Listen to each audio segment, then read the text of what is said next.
아, 아멘. 할렐루야. 제가 이번만큼 여러분들이 기도를 세게 한다 하는 걸 느낀 적이 없었어요. 야, 진짜 기도를 세게 하시는구나. 왜냐하면 하루에 10시간 막 이상 이렇게 운동하면 졸립잖아요. 왜 졸려, 진짜. 그래서 우리 장로님 가면서 목사님 졸릴 때 커피만 자꾸 드시면 속이 안 좋은데 이게 좋은데요. 이런 이야기도 해주셨는데요.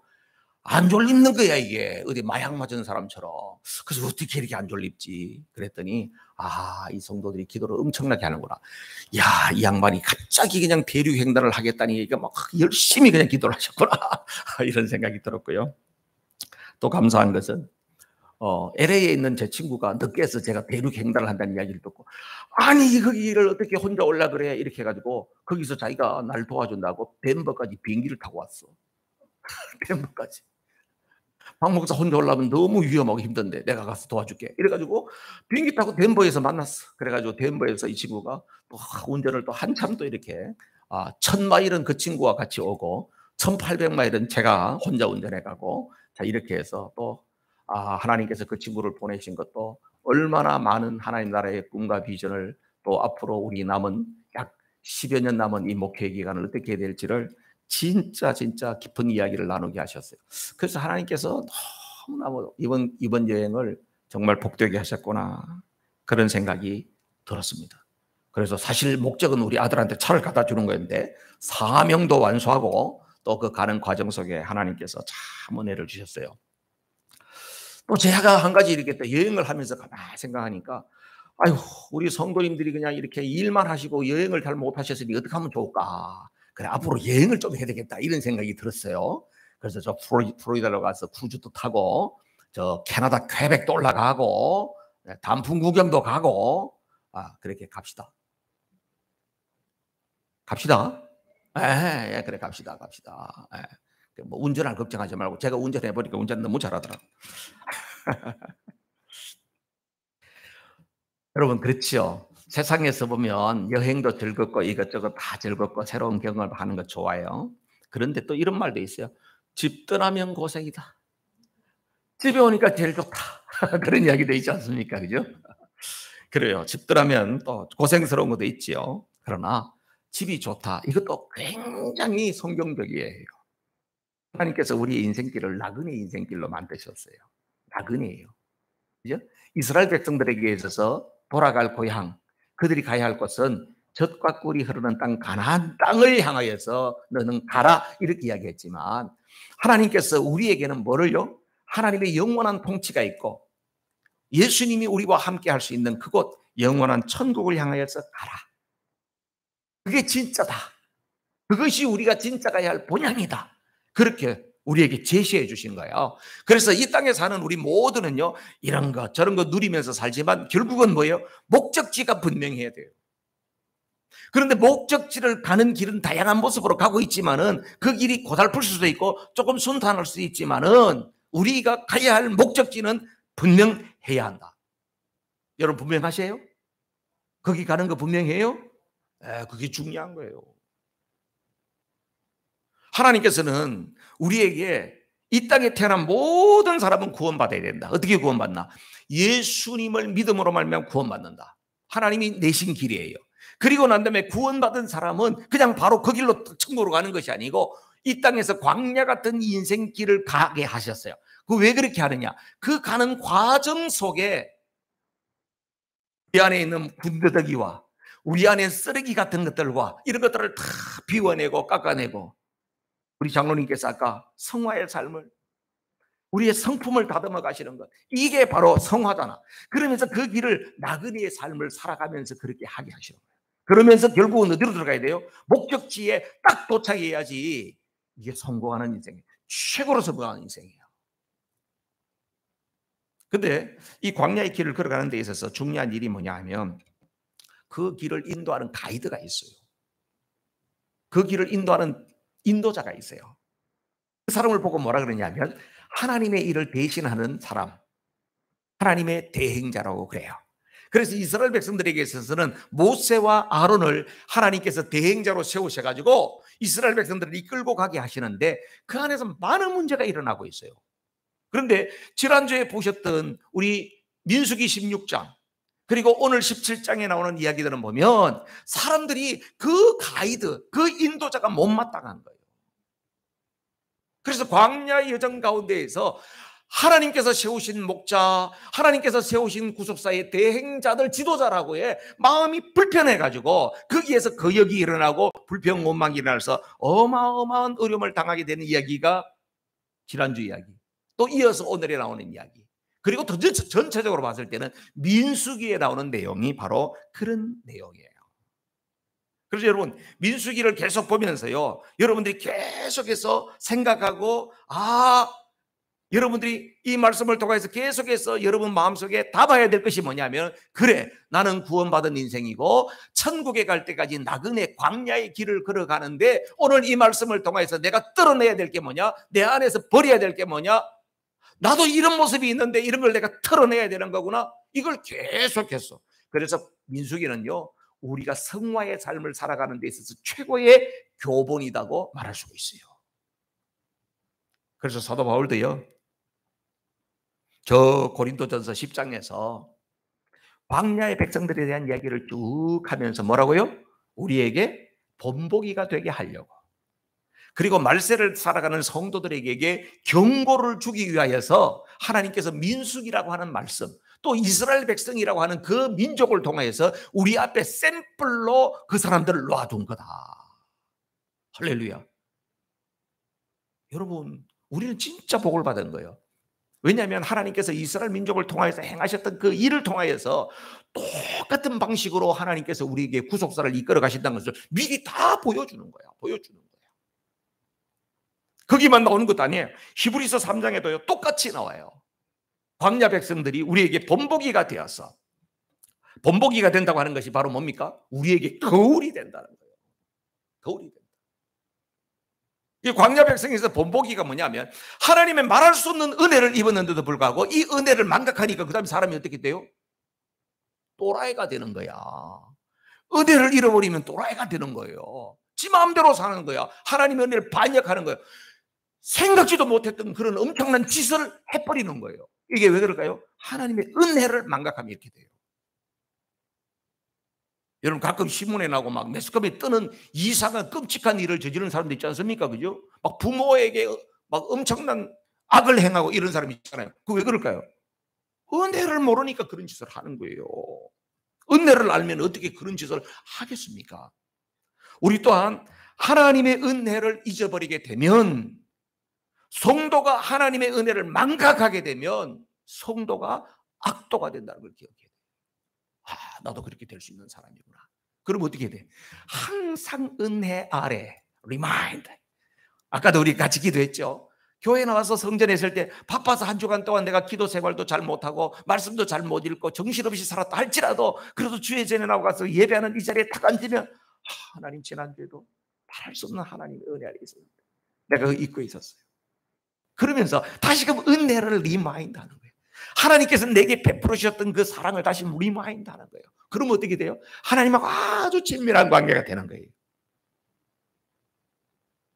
민수기를 통하여서 하나님이 우리에게 깨닫기를 원하는 마음이 이런 마음이에요. 하나님의 마음 엿보기. 따라해 보세요. 적군과 아군을 분별하라.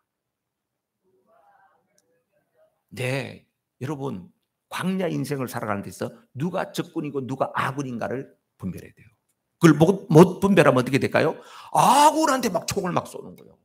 우리 편인데 막 이렇게. 이거는 하나님 나라에 굉장히 나쁜 거예요. 반드시 기억해야 돼요. 적군과 아군을 분별하라. 두 번째로는요, 주님의 통치를 구하라는 거예요. 따라하세요. 시작. 주님의 통치를 구하라.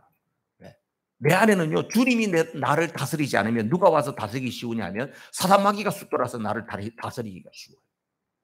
그러니까 항상 주님의 통치를 구해요. 주님 도와주세요. 주님 이끌어주세요. 주님 갈 바를 알게 해주세요. 주님 분별하게 해주세요. 주님 깨닫게 해주세요. 이게 계속 주님의 통치를 구하는 거예요. 그 다음에요, 민수기를 통해서 뭐냐면 내 안에 쓰레기 비우라는 거예요. 여러분들 쓰레기 일주일에 한 번씩 버리죠? 우리 집에는요, 주일날 저녁에 쓰레기 가져가고 수요일날 저녁에는요 또 재활용품 내놓으면 목요일 아침에 가져가요.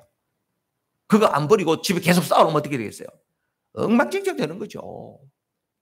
주기적으로 그 시간을 딱 갖다 버려야지 집안이 깨끗한 거예요. 우리 안에도 쓰레기가 계속 쌓이는 거예요. 나도 모르게 쌓이는 거예요. 그러니까 어떻게 해요? 그 쓰레기를 버려야 돼요. 그 쓰레기 버리는 게 바로 뭡니까? 회개하는 거예요. 뭘 보고 합니까? 민수기에 나오는 이 광야 백성들이 행하는 못된 짓을 보면서 내 모습이 보이는 거야. 내 안에도 이런 모습이 있는데, 나도 이런 죄를 많이 지었는데, 나도 옛날에 이런 죄 좀 지었는데, 이 생각나잖아요. 그게 쓰레기예요. 쓰레기 버리는 거예요. 그 다음에 어떻게 해요? 이 모든 것들은 내 힘으로는 잘 안 돼. 그렇기 때문에 성령의 도우심을 구해야 돼요. 그래서 여러분 민수기를 통해서 계속 이 마음을 가져야 됩니다. 적군과 분별하고요. 그 다음에 주님의 통치를 구하고 내 안에 있는 쓰레기 버리고 성령의 도우심을 계속 구하는 거. 이게 바로 뭐냐? 민수기가 우리에게 쭉 펼쳐지는 이유가 뭐냐? 하나님께서 우리에게 기대하는 바가 이런 것이 있기 때문에, 하나님이 우리에게 기대하는 바가 이런 마음이구나. 민수기 강해가 끝날 때까지 이렇게 해서 우리가 더 정결하고 거룩하게 되기를 주님의 이름으로 축복합니다. 아론의 쌍난 지팡이, 여러분 잘 아시죠? 아론의 쌍난 지팡이 모르는 사람 없지? 아시죠? 우리 남자분들 아론의 쌍난 지팡이 아시면 고개를 좀 끄덕해봐요. 우리 남자분들은 너무나도 점잖으셔서 세상에 이렇게 점잖을 수가 없다. 더 이상 점잖을 수가 없다. 이래 우리 어르신들. 그래. 아론의 쌍난 지팡이 들어보셨잖아요, 그죠? 그 아론의 지팡이에 싹이 났다니까. 근데요, 이 아론의 쌍난 지팡이 여러분들은 다 아실 거예요. 이 아론의 쌍난 지팡이는 어디다 보관해 놨어요? 그렇지, 언약궤 속에 보관해 놨다는 거예요. 그래서 지성소 안에 보면 법궤가 있는데 그 안에 3가지 물건이 들어있다. 그 중에 하나가 아론의 쌍난 지팡이다. 여기까지 안단 말이에요. 그런데 이 아론의 쌍난 지팡이가 왜 이런 일이 생겼는가 하는 데 대해서는 모르는 분이 많아요. 이게요, 오늘 17장에 나오는 이야기가 16장하고 연결되는 이야기예요. 고라 일당들이 모세와 아론을 대적하면서 반역을 일으킨 이 사건 때문에 하나님께서 시시비비를 가려주기 위하여서 했던 일이 바로 뭐냐? 지팡이 갖고 와라. 그렇게 해가지고 하나님이 딱 보여주잖아요. 그죠? 아론의 쌍난 지팡이를 여러분들 기억할 때는 항상 뭘 생각해야 돼요? 앞에 고라와 그 일당들의 반역 사건, 지도자들에게 대한 대항 사건, 특히 지도자보다도 제사장권에 대한 도전의 사건 때문에 결국은 아론의 쌍난 지팡이가 나왔구나 하는 것을 여러분 기억해야 되죠. 지난 주일날 제가 계속 올라가면서 그 말씀했던 것을 묵상해 봤어요. 그 참 내용이 너무나도 좋은 내용인데 제가 한 의도대로 전달이 잘 됐을까 이런 고민이 되더라고요. 보통 고라 사건을 보면요, 어때요? 하나님 무서운 심판이기 때문에 주의 종들에게 잘못하면 저주받는다, 벌받는다, 이야기가 대부분 그렇게만 듣기가 쉬워요. 그런데 그 내용에 있어서 중요한 것은 바로 뭐냐면 제사장권에 대한 도전이었거든. 그죠? 그래서 거기에 고라라고 하는 사람은 뭐 했던 사람이냐면 항상 법궤, 언약궤, 번제단, 물건, 성소에 있는 물건들을 어깨에 매는 역할을 했던 사람이었잖아요. 그죠? 그런데 이 사람들 그것만 매다 보니까 어떤 생각이 들어요? 어릴 때 같이 놀았던 저 아론은 자기는 화려한 옷을 입고 홀리 이래서 하면서 폼을 잡으니까 너무나도 폼이 나는데 우리는 어디 소도 아니고 말이야 맨날 어깨에 메고 이렇게 다니니까 그야말로 말이지, 누구는 인삼 뿌리 먹고 누구는 배추 뿌리 먹는 거예요. 누구는 넥타이 매고 누구는 새끼댕이 매는 거야 말이야. 막 이런 불평이 생겼다 이래요. 그래서 제사장권에 대한 도전이었거든요. 우리도 좀 제사 드리면 안 되겠나? 우리도 저 옷 좀 입으면 안 되겠나? 그런데 고라 일당이 가만 보니까요, 자기만 그걸 불만을 하려고 하니까 다른 사람 볼 때 너 하는 것도 뭐 만만치 않은 좋은 일인데 뭘 그러냐, 우리는 더하다 이렇게 할 수도 있지 않겠어요? 그러니까 어떻게 고라가요 머리를 쓴 거요. 혹시 우리 여기서 불평이 있는 사람 없나 이렇게 살펴보니까 루벤 자손들이 불평하게 되는 거예요. 왜냐하면 집안에 보면 다 내력으로 봤을 때는 루벤이 할아버지 중에서 제일 장남이었는데 장남의 복을 받지 못하고 있으니까 그 후손들이 얼마나 섭섭하겠어요. 그러니까 그 사람들을 살살 꼬아가지고 너희들 열받지? 너희들도 보니까 불공평하지? 나도 그렇게 생각하거든. 그렇게 해가지고 사람들을 불러 모아가지고 뭘 했다? 당을 지었다. 이게 하나님 앞에는 어마어마한 범죄가 됐어요. 여러분 기억해야 돼요. 하나님의 진리에서 하나님의 구속사에 역행하는 그 일은, 그 죄도 혼자 지라 그랬죠. 죄 짓고 싶으면 혼자 가서 몰래 짓고 빨리 해결해요. 괜히 그냥 죄 짓는 동부 끌어들이지 말고. 그래서 삼중 심판을 받게 됐더라.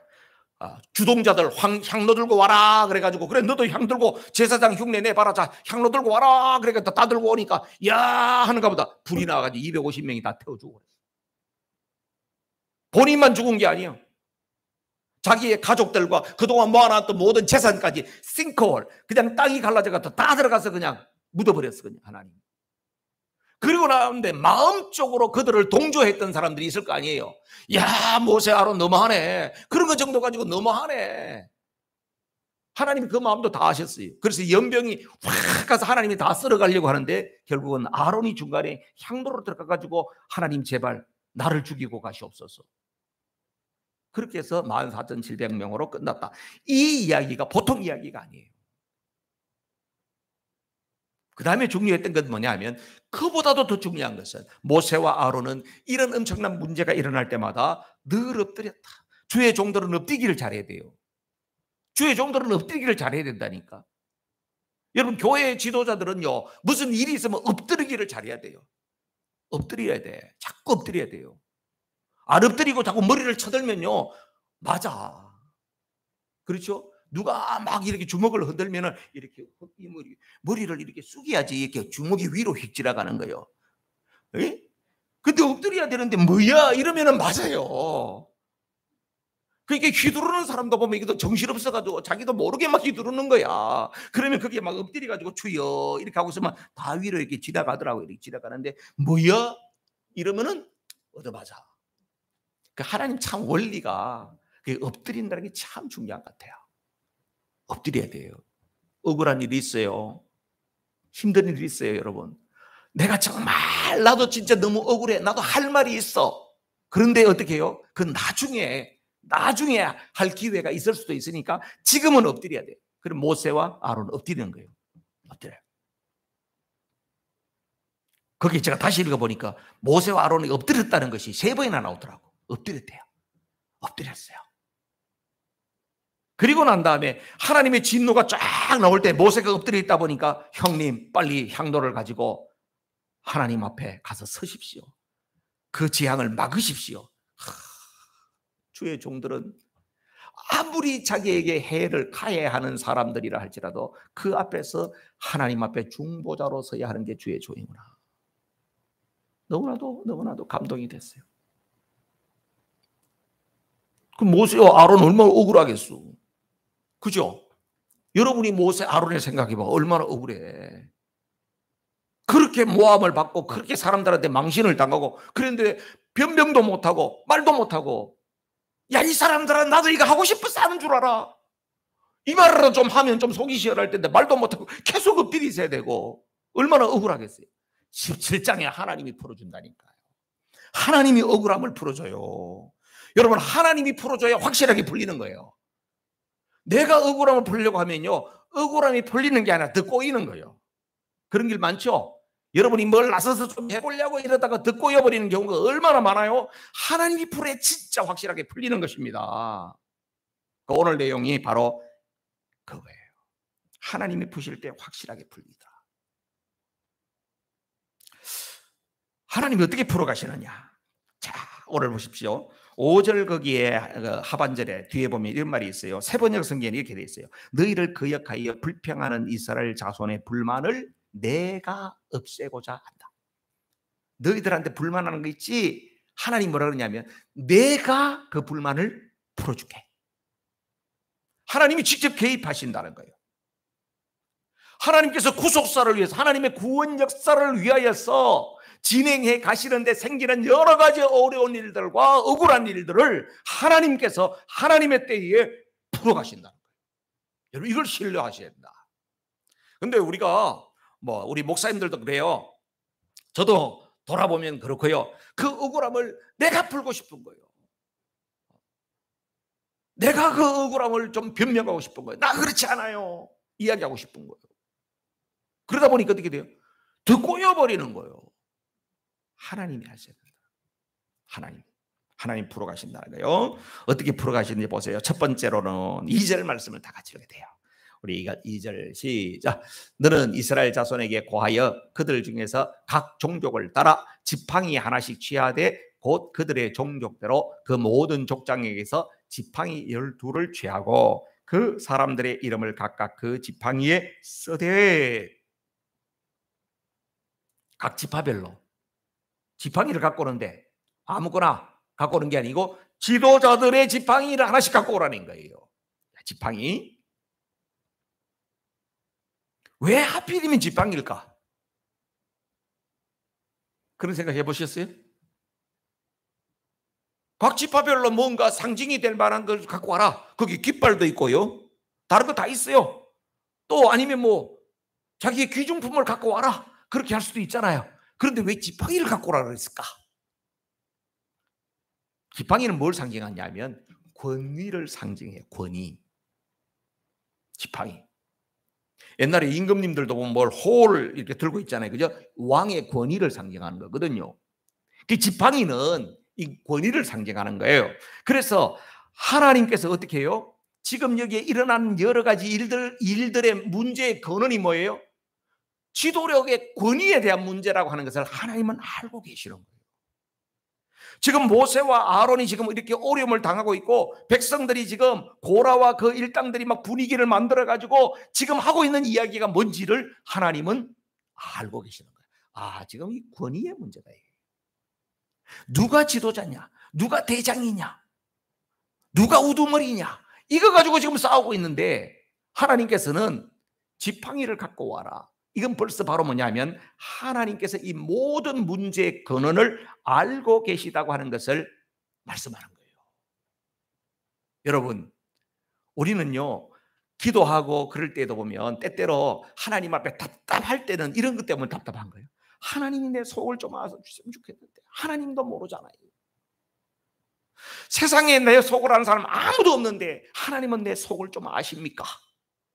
그래도 하나님은 여전히 침묵하고 계셔. 그러면 하나님을 향해서도 섭섭한 마음이 드는 거예요. 왜냐하면 내 속을 몰라준다고 생각하기 때문에 그런 거지. 그런데 하나님은 어떠나? 하나님은 침묵 가운데 계신 것 같지만은 우리의 모든 크고 작은 문제를 다 알고 계시는 분이다 하는 사실을 믿으시기를 바랍니다. 여기 지팡이 갖고 오라는 게 바로 이거예요. 권위의 문제로 그러지. 너희들 요것 때문에 싸우지. 내가 누구에게 권위를 부여하는지를 내가 보여주겠어. 지팡이 갖고 와봐. 그 지팡이 갖고 오라는 거예요. 하나님께서는 우리의 모든 문제를 알고만 계시는 것이 아니라 그 문제를 해결하는 해결 방법도 누가 갖고 계시다? 하나님이 갖고 계세요. 보세요. 4절 말씀을 읽어보세요. 다 같이 시작. 그 지팡이를 회막 안에서 내가 너희와 만나는 곳인 증거궤 앞에 두라. 증거궤는 어디에 있어요? 지성소 안에 있잖아요. 그죠? 7절 말씀 읽어봅시다. 7절 시작. 모세가 그 지팡이들을 증거의 장막 안 여호와 앞에 두었더라. 아멘. 누가 거기 갖고 갔대요? 모세가 갖고 갔대잖아. 그러니까 여러분 지성소 안에는 여러분 이렇게 알고 있죠? 지성소에는 1년에 한 번씩만 대제사장이 대속죄일에 그날이 7월 10일입니다. 한 번만 들어간다 이렇게 알고 있잖아요. 보편적으로는 하나님께서 그렇게 말씀하셨어요. 그런데요 모세는 수시로 하나님 불렀어. 그러니까 모세는 스페셜이에요. 특별 케이스야. 하나님이 부르면 그냥 지성소에 들어가는 거예요. 레위기에도 보면요 하나님께서 모세를 회막으로 부르시고 회막으로 어디로 부르느냐? 지성소로 부른 거예요. 거기 들어가 있으니까 받아 적어라. 모세는 수시로 하나님 불러서 하나님 앞에 간 겁니다. 그 지성소 앞에 간 거예요. 오늘도 보면 지팡이를 들고 모세가 그 앞에다 장막 앞에 다 갖다 놨다는 거죠. 자, 하필이면 그러면 왜 번제단 옆에 갖다 놓을 수도 있고, 성소 입구에다 갖다 놓을 수도 있고. 그런데 왜 지성소 앞에 증거궤 앞에다가 두라고 하셨을까? 왜 그랬을까요?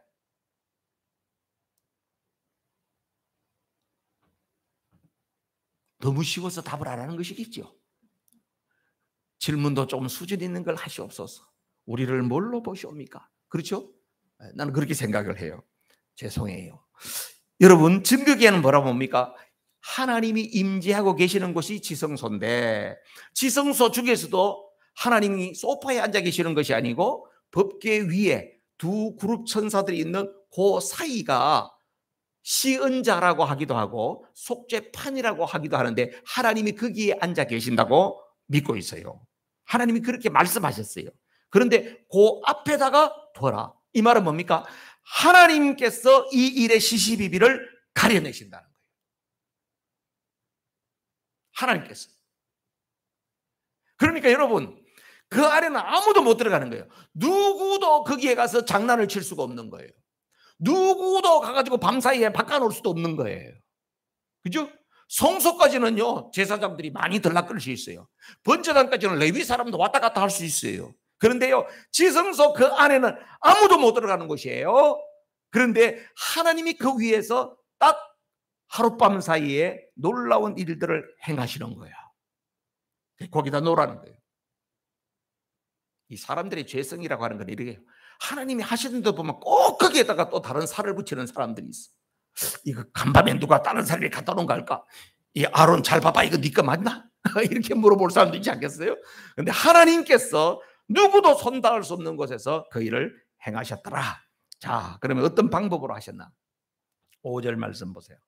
5절을 다 같이 읽어요. 시작. 내가 택한 자의 지팡이에는 싹이 나리니 이것으로 이스라엘 자손이 너희를 대하여 원망하는 말을 내 앞에서 그치게 하리라. 아멘.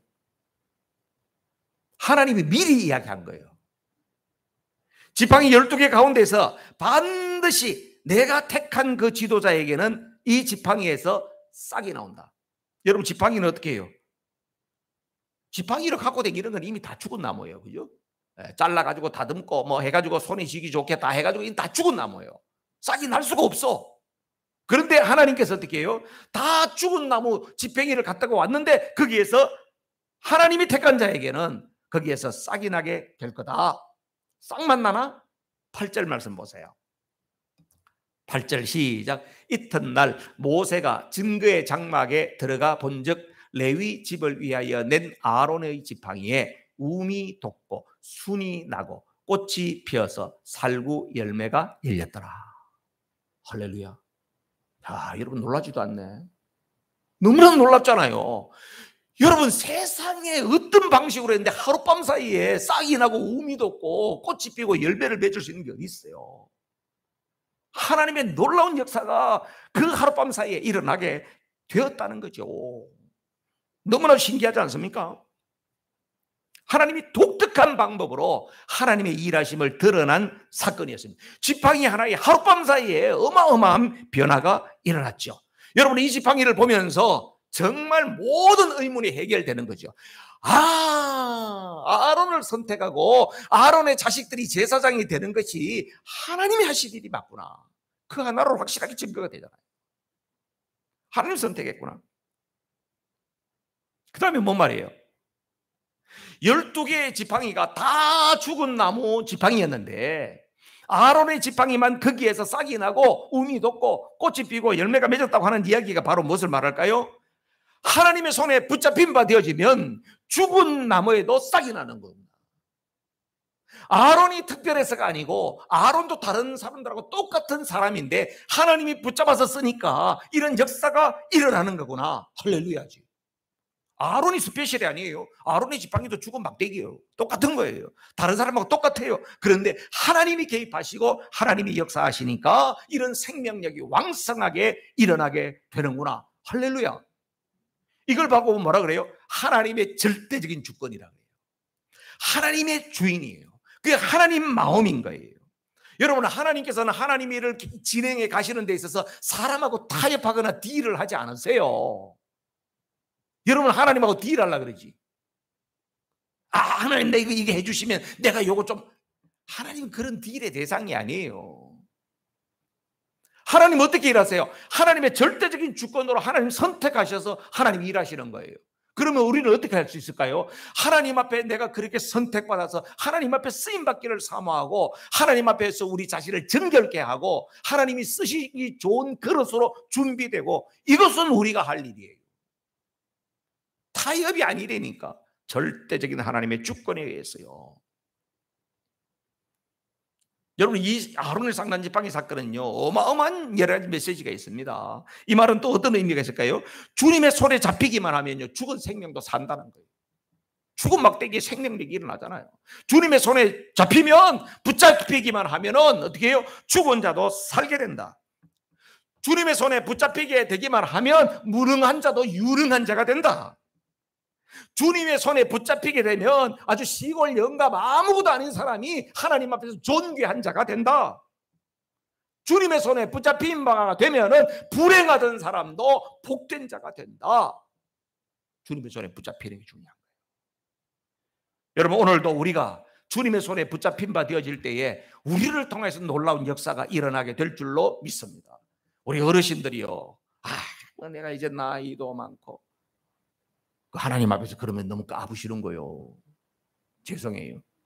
모세도 80살에, 갈렙도 85세예요. 하나님 앞에서 결단하니까요, 하나님이 그를 위대한 자로 쓰는 거예요. 하나님 앞에서는 은퇴가 없다니까.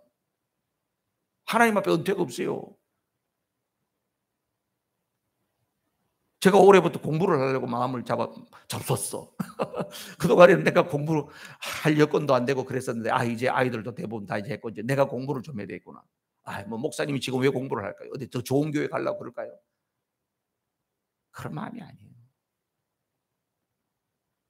우리 교단에서는 70세까지 목회하면 은퇴하라고 그러지만은 요즘에는 점점 건강해지니까 어떻게 해요? 그 이후로도 계속 하나님의 일은 죽을 때까지 해야 되는 일인데, 그러기 위해서는 지금은 서문화 교회가 나의 백그라운드가 되어주지만은 내가 교회 사역을 마치게 되게 되면 나중에 계속 사역하는 데 있어서 공부도 해놔야 되는 거구나, 그런 생각이 들더라고요.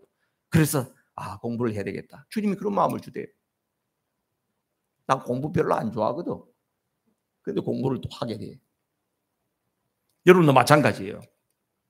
교회에서는 은퇴 시점을 정해가지고 70세 이렇게 정해놨어요. 그러나 은퇴가 없어. 하나님의 일이라고 하는 것은 우리가 주님 앞에 서는 날까지 나는 사명을 감당하는 자가 되어야 되는 거예요. 하나님 손에 잡히기만 하면, 내가 붙잡혀 있다고 하면 나를 통해서 죽은 자도 산다니까요. 나를 통해서 불행하다고 생각하자면 행복한 자가 된다니까요. 나를 통해서 인생의 의미, 가치를 느끼지 못하는 자가 정말 생명력의 인생을 살게 된다니까요. 여러분, 이게 얼마나 귀한 일이십니까? 목사님, 난 집에서 맨날 애들만 보는데, 애를 본다고 하는 게 얼마나 위대한 일인지 아십니까? 여러분들이 지금 보는 그 아이를 위해서, 내가 옛날에는 바빠서 우리 아들 키울 때는 신앙으로 키우지 못했는데 우리 손자, 손녀, 이 아이들에게는 어릴 때부터 내가 확실하게 예수님의 복음을 심어줘야 되겠다, 그 마음을 가지고 기도하고, 밥 먹을 때도 기도하고, 손자, 손녀들 밥 차려줄 때 밥 차려놓고 꼭 가서 기도 훈련시키고 그렇게 하시지요. 내가 집집마다 이게 감시 카메라를 달아놓을 수도 없고 말이에요. 그렇게 하셔야지 된단 말이에요. 엄마 아빠가 다 바빠서 그냥 할 때에 할아버지 할머니 손에 맡겨놨으면 지금 내게 하나님께서 맡겨주신 기회구나, 찬스구나, 이 아이들 신앙으로 길러야 되겠구나. 그게 사명이에요. 그보다 더 준 사명이 어디 있어. 나는 우리 집에 개 고양이 밥 줄 때도 기도하고 밥 먹이는데.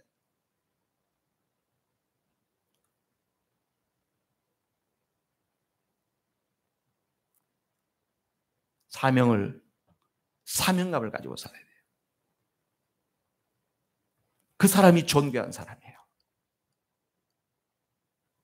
내가 모세와 아론 같은 그런 지도자가 아니라 할지라도 하나님이 나를 통하여서 어떤 내 이웃에 있는 한 사람이라도 그 사람을 구원하려고 하신다고 하면 나는 하나님 앞에 구속사의 인물이에요. 여러분 가정의 손자, 손녀 보는 그 아이를 구원하기 위해서 하나님께서 여러분을 쓰신다고 하면 나는 하나님의 구속사의 위대한 인물인 거예요. 하나님 그렇게 쓰시잖아요. 하나님의 손에 붙잡히며 하면요, 그 인생의 질이 달라져요. 품격이 달라진다. 할렐루야. 따라하세요. 하나님의 손에 붙잡히면 내 인생의 품격이 달라진다. 달라져요. 하나님의 손에 붙잡히면 내 인생의 질이 달라져요. 자, 마지막으로 여러분, 이 아론의 쌍난 지팡이를 어디에 보관했는가 아시죠? 어디다? 언약궤, 증거궤 안에다가 보관했잖아요. 퀘션이 있어. 왜 모세의 지팡이를 갖다가 거기 넣어놓지 아론의 지팡이를 넣으라 그랬을까? 여러분 그런 생각 해보셨어요? 여러분, 아론의 지팡이와 모세의 지팡이 두 개 중에서 어떤 게 더 대단한 것 같아요? 여러분이 생각할 때 어떤 게 더 대단해요?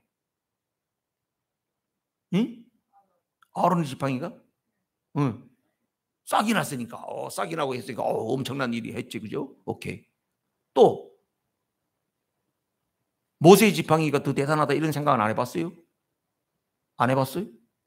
지금 한번 해보세요. 모세의 지팡이가 대단할 것 같잖아. 홍해를 향하여서 지팡이를 딱 가르치니까 어떻게 해요? 홍해 바다가 쫙 갈라졌어요. 대단한 능력이요. 던지니까 뱀이 됐어요. 마술사들이 막 자기들도 뱀 막 만드는 모세의 지팡이 다 잡아먹었어요. 모세가 지팡이를 가르칠 때마다 이스라엘 애굽에서 막 재앙이 막 떨어졌어요. 모세의 지팡이가 어마어마한 능력의 지팡이였잖아요. 근데 하나님께서요, 모세의 지팡이를 보관하라고 하지 않고 아론의 지팡이를 보관하라 그랬어요. 이유가 뭘까? 저는 민수기 16장 17장을 보면서 거기에서 뭘 보느냐? 십자가와 부활을 보내요. 거기가 십자가가 있고 거기에 부활이 있어요. 십자가는 뭔가? 16장에 보면요, 250명의 지도자들에게 향로를 들고 와라 그래가지고 나왔는데 불이 나와가지고 그 사람들이 다 죽었어요. 그렇죠? 사람은 다 죽었지만 향로는 있나 없나? 향로는 있죠. 동으로 만드는 거니까. 그러니까 하나님께서 모세에게 뭐라 그럽니까? 그 향로를 갖다 다 녹여가지고 그걸 다 뚝딱뚝딱 쳐가지고 어디다가 번제단을 싸도록 해라. 그래서 오고 오는 세대 가운데 이스라엘 백성들에게 교훈을 삼아라. 무슨 이야기예요? 번제단이라고 해서 예수님의 십자가 골고다를 상징합니다. 그런데요, 거기 지도자들이 다 자기들의 범죄로 인하여서 다 죽고 저주 심판을 받았다고 하는 것을 거기에다가 오고 오는 세대 가운데 제사 드리는 사람들이 보게 해라 말이에요. 우리의 죄 때문에 주님께서 심판당하셨다. 우리가 죽어야 할 그 자리에 주님이 대신 죽으셨다. 십자가가 거기 있다. 근데 아론의 쌍난 지팡이는 바로 뭘 말합니까? 죽은 생명이지만은 주님께서 세우시면 부활이고 다시금 생명력이 왕성하게 일어난다. 16장은 십자가, 17장은 부활을 이야기한다. 여러분, 성경은 어디를 봐도 예수님에 대해서 증거한다고 하는 것이 바로 이런 거예요. 구약 성경에도 예수님, 신약 성경에도 예수님에 대해서 이야기한다고 하는 것이 바로 이런 것이에요. 여러분, 성경 말씀을 보면서 그 안에서 예수님의 그림자를 볼 수 있고 예수님이 행하신 일을 볼 수 있다 그러면 성경을 보는 눈이 확 열린 거예요. 그래서 민수기 16장 17장을 통하여서도 여기도 예수님의 십자가와 부활이 있는 거구나. 우리는 구약 시대를 살아가지는 않지만 오늘날 이 시대 가운데에서 우리는 그런 절차들이 다 생략되어졌지만 예수님의 십자가 부활 안에서 내가 죽을 수밖에 없는 자리에서 예수님이 죽으셨고 나를 살리시기 위해서 예수님이 부활하심으로 말미암아 예수님을 믿는 모든 사람들에게 영원한 부활 소망을 선물로 주고 계시는구나. 그래서 내 남은 인생은 어떻게 살아야 되겠다? 하나님의 구속사의 일꾼으로 살아야 되겠다. 하나님의 구속사를 위하여서 하나님의 말씀에 따라서 내가 순종하는 마음으로 살아가야 되겠구나. 이 마음 가질 때에 하나님께서 우리에게 뭘 주신다? 기쁨으로 충만하게 하나님의 은혜를 계속적으로 공급해 주실 줄로 믿습니다. 모세의 지팡이 능력의 지팡이잖아요. 사역이잖아요. 일이에요. 그런데 아론의 지팡이는요, 부활을 이야기해요. 그래서 하나님 앞에서는 어떤 일 사역보다도 더 중요한 것은 십자가와 부활. 하나님 앞에서 새로운 생명으로 소생하는 것이 더 중요하구나 하는 것을 이야기하지요. 오늘 아론의 상만지팡이의 이 비밀을 깨달으시고 십자가와 부활이 우리 가슴 속에서 늘 새롭게 요동치고 약동하고 그런 역사가 있기를 주님의 이름으로 축복합니다. 우리 기도하십시다. 이 시간에 우리 합심해서 기도하기를 원하는데요, 여러분이 구속사의 일꾼입니다. 여러분, 목사님만 구속사의 일꾼 아니에요. 목사님은 목사님의 영역이 있는 거고요, 장로님은 장로님의 영역이 있는 거예요. 우리는 죄 이런 이야기 하면요, 우리 교회가 전통적으로 죄 이야기하면 술 먹고 담배 피우고 이런 것 가지고 죄라고 그래요. 여러분, 그거는요 죄일 수도 있고 아닐 수도 있어요. 교회의 지도자 된 사람이 어디 가가지고 술 한잔 먹고 막 비틀거리면서 담배 물고 가다가 사람들한테 봤다, 그럼 죄요. 그거는. 왜냐하면 교회에 자기 위치가 있는 사람인데 그런 짓 하고 다니면서 다른 사람의 믿음에 상처를 주고 실족하게 하니까 그건 죄요. 그런데 아직까지 믿음이 초신자인데 그런 복음의 비밀을 모르는 사람이 술 한잔 먹었다고 너 죄짓어 그렇게 말할 수는 없어요. 진짜 죄는 뭐냐? 하나님의 구속사를 방해하고 걸림돌 노릇하고 다른 사람을 실족해 하는 게, 이게 어마어마한 죄라는 거예요. 그래서 여러분, 우리는 죄를 회개할 때에 늘 하나님의 구원 역사에 내가 방해 걸림되는 게 없었는가, 그걸 돌아봐야 돼요. 그래서 민수기 16장에 하나님께서 그렇게 준엄하게 심판하셨던 거고요, 또 하나님께서 구속사의 일꾼이 부족해 보이지만 17장에서 그렇게 하나님께서 존귀하게 세워주시는 거예요. 이 시간에 우리 합심해